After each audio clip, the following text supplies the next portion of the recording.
बात आपसे करने के पीछे संदर्भ ये भी है दीपेन जी कि बड़ा स्पष्ट कहा गया उनकी तरफ से कि जो रेसलिंग फेडरेशन ऑफ इंडिया है उसके आप हेड होना चाहते हैं, आप चाहते हैं कि, और इसीलिए आपने उन खिलाड़ियों को प्रेरित किया है।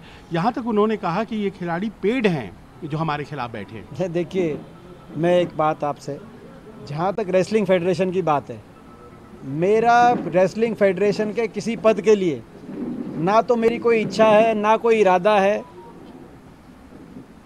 और ना मैं रेसलिंग फेडरेशन की राजनीति में मेरे को कोई रुचि है। मैं स्पष्ट कहना चाहता हूँ, मैं पूर्णतः हरियाणा की राजनीति में व्यस्त हूँ। मेरे लिए रेसलिंग फेडरेशन की कोई किसी पद के लिए कोई ना इच्छा है ना, और ये मैं स्पष्ट रूप से इसमें कोई जो है, और पहली बार नहीं कह रहा मैं, वो ज़बरदस्ती नाम लेके आए तो उसमें मैं कुछ नहीं कह सकता। यहाँ मामला न्याय का है। यहाँ जो आरोपी व्यक्ति हैं वो आरोपों से बचने के लिए किस तरफ डाइवर्ट करना चाहते हैं मामले को, वो संदर्भ नहीं है जो आपने कहा। संदर्भ ये है कि न्याय के लिए हमारी लड़कियां बैठी हैं, और जो है अगर कहीं अन्याय होगा तो उसके खिलाफ हम आवाज़ उठाएंगे। मैं एक और बात कहना चाहता हूँ, इन्हीं आरोपी व्यक्ति ने इस पूरे मामले को कभी ये एक प्रदेश की तरफ मोड़ते हैं, कभी एक जाति की तरफ मोड़ते हैं, कभी रेसलिंग फेडरेशन की तरफ मोड़ते हैं। ये न्याय हमारी बेटियों की, हमारी देश की संस्कृति और सभ्यता ये बताती है कि हमारी देश की बेटियों की मान सम्मान और इज्जत किसी जाति धर्म की दृष्टि से नहीं देखी जा सकती। हर बेटी की इज्जत हमारे देश के सारे समाज की इज्जत है, और इसी रूप से दोषी की भी कोई जाति धर्म नहीं होती है। देश का संविधान, जो बाबा साहब का संविधान है, बताता है देश के जो दोषी है उसकी भी कोई जाति धर्म नहीं होती।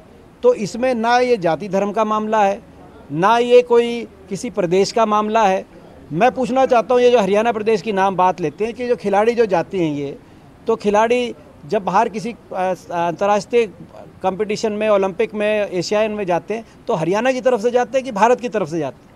ये ना जाति धर्म का कोई विषय है, ना ये कोई प्रदेश का इस विषय है, ये आपराधिक विषय है।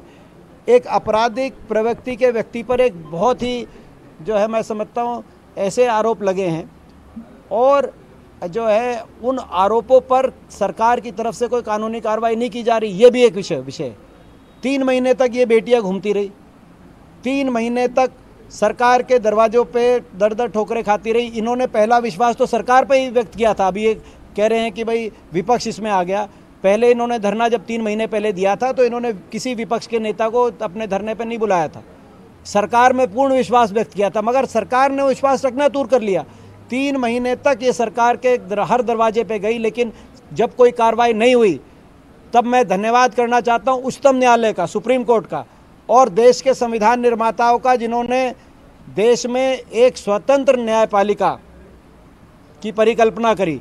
तब ये सुप्रीम कोर्ट में गई और सुप्रीम कोर्ट ने इनकी ये एप्लीकेशन पे तब दिल्ली पुलिस को निर्देशित किया कि इनके खिलाफ FIR इस आरोपी खिलाफ है। नहीं तो FIR नहीं दर्ज करा पाए। मैं पूछना चाहता हूँ दिनेश जी आपसे, FIR दर्ज कराने के लिए अगर देश की ओलंपिक विजेता लेवल की हमारी लड़कियों को, बेटियों को, ऐसी 8 जो ओलंपिक, कॉमनवेल्थ, एशियाई से कम मेडलिस्ट नहीं है, ऐसी बेटियों को इतना संघर्ष करना पड़ गया कि सुप्रीम कोर्ट से जाके इतना क्या, ये कौन बाहुबली हो गए भाई, और सरकार इनकी बचाव में इतना क्यों आ गई? उनको किसी ऐसे आदमी के ऊपर FIR नहीं, कोई जिसका पाक साफ दामन हो, एक ऐसे आदमी के ऊपर जो स्वयं घोषित बाहुबली हो, जिस पे 40 मुकदमे चल रहे हो। हर IPC में जितने धाराएं हैं, आपके अल्फ़ाबेट A से Z खत्म हो जाएंगे, इससे ज़्यादा मुकदमे चल रहे हैं, जो स्वयं कहते हो कि मैंने जीवन में जो है एक ही आदमी का कत्ल किया है और ज़्यादा नहीं। तो ऐसे में जबकि